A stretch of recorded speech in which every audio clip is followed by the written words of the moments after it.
हजरत फातिमा फरमाती हैं हजरत अली मेरे पास दौड़े आए और कहने लगे फातिमा चल मस्जिद, पता नहीं हुजूर को क्या हो गया है।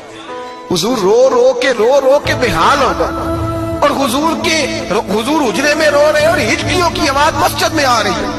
चल जरा चल के हुजूर की बात देख क्या हुआ है, हमारी तो ताकत नहीं अंदर जाने की। सैयदा तैयबा ताहिरा हजरत फातिमा झट से पर्दा ओढ़ा, हाजिर खिदमत हुई, अंदर गई। कहती हुजूर के कंधे पे हाथ रखा तो महबूब बेटी के हाथ की ठंडक महसूस की, सर सजदे से उठाया। फरमाया फातिमा आ गई हो? हुजूर आई। फरमाया चल बेटी तू भी हाथ उठा और मेरी उम्मत की बेटियों के लिए दुआ मांग। चल तू भी हाथ उठा, मेरी उम्मत की बहनों माओं के लिए दुआ मांग। महबूबा क्या हुआ? मेरे हबीब ने फरमाया रात मुझे दिखाया गया है दोज़ख में कुछ बीबियां हैं, उनके बाल फरिश्तों ने बांधे हुए हैं और उन्हें गुर्ज मार रहे हैं, वो चीखती चिल्लाती हैं और मदद